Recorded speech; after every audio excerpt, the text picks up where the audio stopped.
Corona കാലത്തെ കേരള സർക്കാരിൻ്റെ അഴിമതി സംബന്ധിച്ച കാര്യത്തിൽ തങ്ങൾക്ക് ഗൗരവമായ ചോദ്യങ്ങൾ ഉണ്ടെന്നും അതിൻ്റെ നിയമപോരാട്ടം തുടരുകയാണെന്നും വടകര ലോക്സഭ UDF സ്ഥാനാർത്ഥി ഷാഫി പറമ്പിൽ.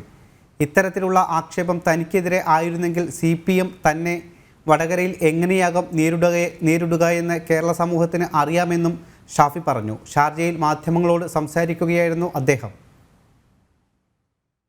ഒരു ആക്ഷേപത്തിൻ്റെ ലൈനിലേക്ക് ഞങ്ങൾ കൊണ്ടുപോയിട്ടില്ല. എന്നോട് കേരളത്തിലൊരു മാധ്യമപ്രവർത്തകർ ഇതുപോലൊരു ചോദ്യം ചോദിച്ച സമയത്ത് ഞാൻ മറുപടി പറഞ്ഞത്, ആ ആക്ഷേപത്തിൻ്റെ ഒരു അംശം, ആ ആരോപണത്തിൻ്റെ ഒരു അംശം എനിക്കെതിരെ ആയിരുന്നെങ്കിൽ എന്തൊക്കെ ആവുമായിരുന്നു ഞാനെന്ന സ്ഥാനാർത്ഥി വടകരയിൽ ചെല്ലുമ്പോൾ സ്വീകരിക്കപ്പെടാൻ കാരണമായിട്ട് നിൽക്കുന്നത്? അവിടുത്തെ ബോർഡുകൾ എങ്ങനെയാവുമായിരുന്നു? നവമാധ്യമങ്ങളിലെ പ്രചരണങ്ങൾ എന്തായിരുന്നു എന്നെ അവിടെ വിളിക്കപ്പെടുന്ന ഒരു സാഹചര്യം ഉണ്ടാക്കാൻ? ഞങ്ങൾക്ക് അതിനകത്ത് കുറച്ച് സീരിയസ് ആയിട്ടുള്ള ചോദ്യങ്ങളാണ് ബാക്കിയുള്ളത്. അത് നിയമത്തിൻ്റെതായിട്ടുള്ള രീതിയിലുള്ള പോരാട്ടങ്ങളും ഞങ്ങൾ നടത്തിക്കൊണ്ടിരിക്കുകയാണ്. അതല്ലാതെ അത് വേറൊരു പലരും പറയുന്നത് പോലെ ഒരു ആക്ഷേപത്തിലേക്ക് ഞങ്ങൾ ആരും അതിനെ കൊണ്ടുപോയിട്ടില്ല. എനിക്ക് ആ ചോദ്യത്തിനുള്ള ഉത്തരം, ഞാനായിരുന്നു ആ സ്ഥാനത്തെങ്കിൽ, അല്ലെങ്കിൽ UDFൻ്റെ ഒരു സ്ഥാനാർത്ഥിയായിരുന്നു ഇങ്ങനെ ഒരു അവസ്ഥയിൽ ഒരു മത്സരത്തിലേക്ക് ഇറങ്ങേണ്ടി വരുന്നതായിരുന്നെങ്കിൽ CPM എന്തൊക്കെ ചെയ്യുമായിരുന്നു എന്ന് മാത്രം ആലോചിച്ചാൽ ആ ചോദ്യത്തിൻ്റെ ഉത്തരം അതിലടങ്ങിയിട്ടുണ്ടെന്നാണ് എൻ്റെ വിശ്വാസം.